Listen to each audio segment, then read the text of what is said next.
death, emotion, and reason.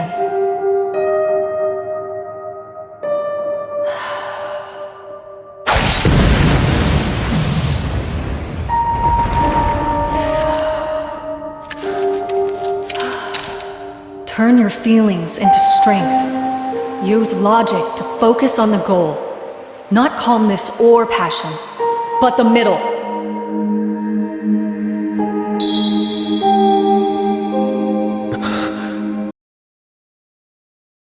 Ito ang nangyari sa huling episode na pinanood natin. Biglang sumulpot si Rokurota sa likuran ni Genji at malubhang tinamaan sa sikmura sa ginawang pag-atake. Talaga namang tapyas ang tiyan ni Genji sa lakiba naman ng kamay ni Rokurota. Tumilapon ito sa malayo sa lakas ng pagkahampas nito. Dinipitan ni Sejiri si Genji pero sinabihan siya ni Genji na tumakbo. Akmang aatakihin ni Rokurota si Sejiri at sa di inaasahang pagkakataon, iniligtas siya ni Gabomaru. Sinipa ni Gabomaru ang higanti sa mukha at tumilapon. Hindi makapaniwala sila kung isa ba siyang kriminal o halimaw sa tibay ba naman ng katawan ni Rokurota. Bumangon ang higanti na para bang isang malaking hayop na nakita ang kanyang target. Ayon naman kay Gabomaru, mahirap na tumakas silang dalawa ni Sejiri sa mga tingin pa lang ni Rokurota, animoy naka-target lock sila. Nasabi pa ni Gabomaru, wala siyang magagawa at kailangan niyang patayin ang higantay. Pero papano daw niya papatayin ang isang katawang napakatibay, kung sa ginawang sipa ni Gabomaru ay hindi man lang umubra. Kung gayon pa man, kasing tibay ang katawan ni Rokurota ng mga ninja ng Iwagakuri, ayon pa kay Gabomaru. Bigla niyang naaalala ang payo ng chief ng Iwagakuri ang Rule No. 9, dapat daw pag-aralan ang mga abilidad ng kalaban.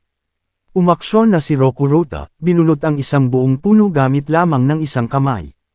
Itinira ito kay Gabomaru at naiwasan naman niya. Pinagpayuhan ni Gabomaru si Sejiri na umatras at magtago, mapapahamak lamang siya. Nakumpirma na nga ni Gabomaru na mas malakas pa si Rokurota kay Gabomaru sa larangan ng pisikal. Nandun din pala ang babaeng ninja na nanunood sa itaas ng puno. Humingi ng tulong si Gabomaru sa kanya na labanan nila ang halimaw. Pero ang sabi ng babaeng ninja, si Gabomaru daw ang naka-assign sa mga labanan at siya ang bahala sa pagkuha ng mga impormasyon. Di na nakapaghintay si Rokurota at sumugod muli gamit ang malalapad niyang mga kamay. Sinubukang kontrahin ni Gabomaru ang atake niya sa pamamagitan ng pagsuntok pero biglang umatras at umilag si Gabomaru. Sunod-sunod ang pag-atake ng kalaban at misensinang pinag-aaralan ni Gabomaru ang bawat kilos at bilis ni Rokurota. Mas mabilis ang paghataw ng mga kamay niya at ang reaksyon niya, nasabi ni Gabomaru. Impossible daw na sanggain ang malaking kamay niya, kung matatamaan daw sa atake niya, ay siguradong ikakamatay agad. Ginamitan ni Gabomaru ng Ninpo, Stone Storm attack si Rokurota gamit ang mga batong dinurog at itinira sa kalaban, tinamaan ang katawan ng higanti, subalit hindi umubra. Ang tibay nga naman ng kanyang katawan, nabutas nga yung malaking kahoy sa pagtama ng bato. Kung ang pagtira ng mga bato ng mabilis at malakas ay hindi epektibo, sinubukan naman ni Gabomaru ang Ninpo, on-formed blade gamit ang kanyang sinturon na kasing talas ng isang blade. Kahit on-formed blade ay hindi umubra sa higanti, iniisip ni Gabomaru ang mga iba't ibang Ninpo teknik na pangdistansya kung ano ang mas epektibong ipanglaban sa kanya. Sa kabilang banda naman, pilit na inililigtas ni Sejiri si Genji sa malaking sugat niya sa tiyan. Namangha si Genji sa ipinakitang pagkatao ni Sejiri. Ganito pala Cub-8 si Sejiri, nasabi ni Genji. Napagtanto na ni Genji ang totoong pagkatao at layunin ni Sejiri. Walang pinipili si Sejiri mapababae man ito o lalaki, basta pantay-pantay ang pagtrato sa lahat. Nakapagdesisyon si Genji na ibigay ang kanyang espada, ito ay ang kaluluwa ng isang mandirigma. Hindi na niya ipagpilitan na patakbuhin si Sejiri kung isa nga siyang totoong samurai. Ipinagkatiwala ni Genji kay Sejiri ang pagpatay ni Rokurota. Balik naman tayo sa labanan ni Gabomaru at Rokurota. Naguguluhan pa din ang ating bida kung ano ang dapat niyang gawin. Anong klaseng atak ang magpapatumba sa halimaw na si Rokurota? Nasabi pa nga niya kung sana ay dalawa silang lumalaban kay Rokurota, may chance pa na makahanap siya ng butas para patumbahin niya ito. Habang malalim ang pag-iisip ni Gabomaru, biglang sumigaw sa sakit si Rokurota sa pagputol ni Sejiri sa daliri nito. Laking gulat ni Gabomaru sa ginawa ni Sejiri.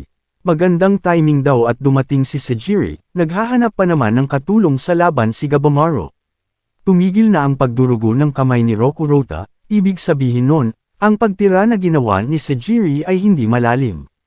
Kailangan daw nila ng single blow, pinaplano na nila ang mga attack na gagawin nila laban sa halimaw.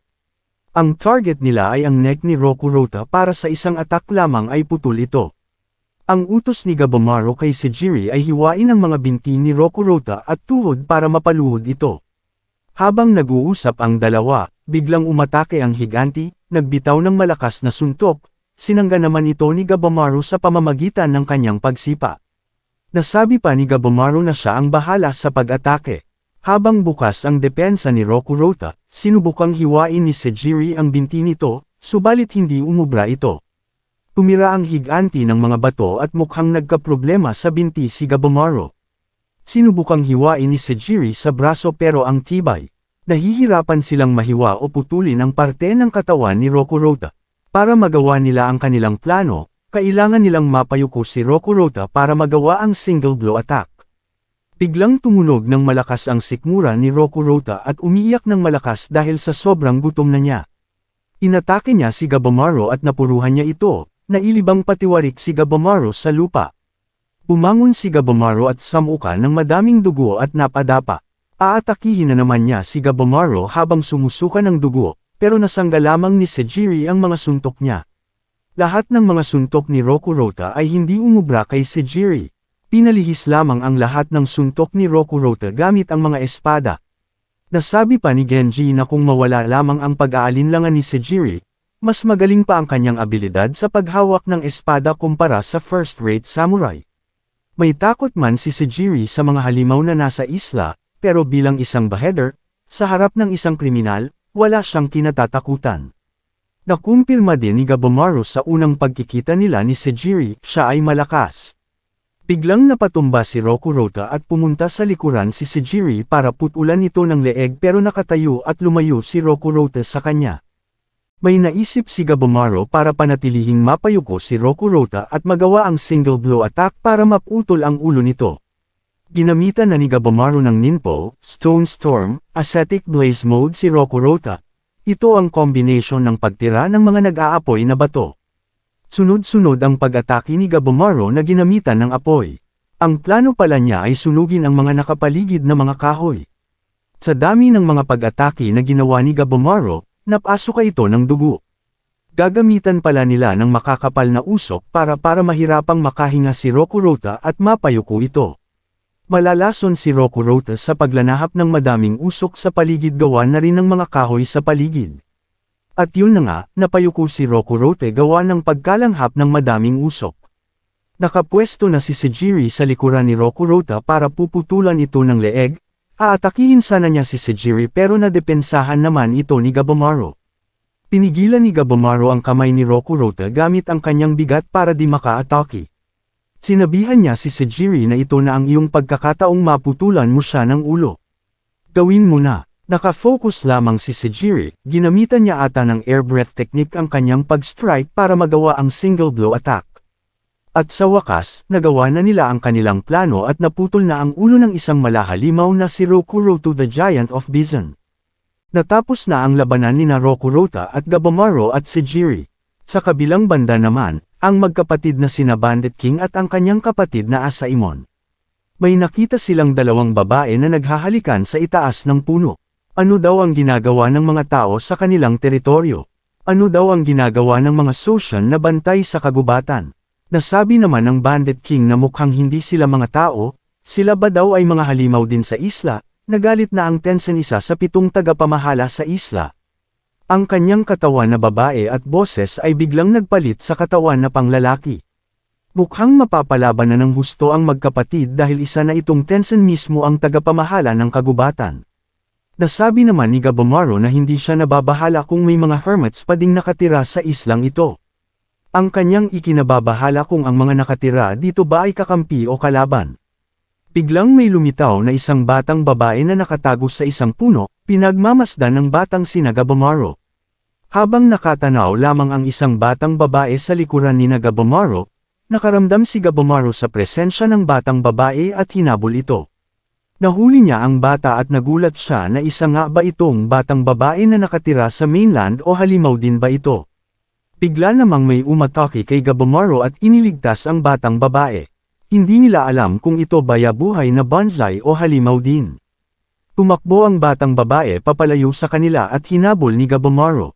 Baka ito lang daw ang kanilang pag-asa na may alam sa kanilang hinahanap na elixir. Sumunod si Sejiri kay Gabomaru at ayaw niyang mawala sa kanyang paningin ang kanyang binabantayan. Naiwan sina Kunoichi at ang kanyang bantay na si Sento para harapin ang bonsai monster. Susubukan daw ng Kunoichi ang kanyang ninjutsu sa isang mahinang halimaw kung epektibo nga ba ito. Sa kabilang banda naman, patuloy ang paghabol ni Gabomaru sa batang babae sa kagubatan. Naabutan ni Gabomaru ang bata at pinakiusapang mag-usap sila. Hinawakan sa kamay ang batang babae pero biglang ibinalibag si Gabomaru. At yung nga, nakatakas muli ang batang babae. Pero kinausap ni Sejiri ang batang babae at sinabihan na wala silang intensyon na saktan siya at gusto lang nilang magtanong. Huminto ang batang babae at lumapit si Sejiri sa kanya. Lumingon ang bata, akala nila na pagbibigyan na sila pero susuntukan pala si Sejiri na ginamitan ng kakaibang energy na dumadaloy sa mga kamao ng bata. Mabuti na lamang at nasangga ni Gabomaru at laking gulat niya na kakaiba ang lakas ng kanyang suntok na may kasamang hindi kilalang enerhiya na nakabalot sa kamao ng bata. Naramdaman ni Gabomaru ang suntok ng bata at napa-atras ito. Madami daw ang mga bagay na kanilang nakakaharap sa loob ng isla na hindi pa kayang intindihin ng isang normal na tao. Ang gusto lang naman ni Gabomaru ay makuha ang elixir of life at nang makauwi sa kanyang magandang asawa sa Iwagakuri. Napuno na si Gabomaru at hindi na niya kayang mapigilan ang kanyang sarili. Bata ka man, ginapos at ibiniti ni Gabomaru gamit ang mga ugat ng puno ang bata. Sinabihan ni Gabomaru ang batang babae na pagod na siya sa pahirapang paghahanap ng elixir. Gusto lang naman niyang mahanap ito sa madaling paraan. Sabi pa niya na wag daw siyang mapilitang gumawa ng hindi kanais-nais sa kanya, at yun na nga, biglang umiyak ang bata sa takot. Natalo din nila ang bonsai monster at may pakiusap ito na ibalik nila ang bata. Nag-offer ang bonsai monster na dalhin sila sa kanilang village kung saan sila naninirahan. Balikan naman natin ang paghaharap ng magkapatid sa isang tensen. Mukhang hirap silang talunin ito. Kahit panahiwa na ang kalahating katawan ng tensen, bumabalik pa din ito sa dati. Hindi daw siya namamatay or tumatanda, sabi pa ng isang tensen. Gulat na gulat ang magkapatid sa mga nasaksihan nila. Umatake ang Bandit King gamit ang kanyang sandata pero sinangga lamang ito ng tensen gamit ng isang kamay at nawasak. Ang kapangyarihan daw ng isang tensen ay nasa ibang level kumpara sa mga halimaw na nakaharap nila sa kagubatan. Wala daw katapat ang tensen, lahat ng mga tao na nakarap nito ay hindi na nakakauwing buhay at ginawang pampataba ng mga halaman. Hindi papayag ang mga tensen na may isang taong makakalabas ng buhay matapos pasukin ang kanilang teritoryo. Natalo ang magkapatid sa kalaban nilang tensen at iniligay sila sa isang malalim na lugar na kung saan gawin silang vitamins ng mga flowers kasama ang mga taong biktima nito. Ang mga katawan ng tao daw na ginawang flowers ay ito daw ang pinagkukunang source ng tan. Abangan nyo sa mga susunod na episodes ang mga nakaka-excite na mga labanan sa pamamagitan ng mga tensen at ng mga kriminal.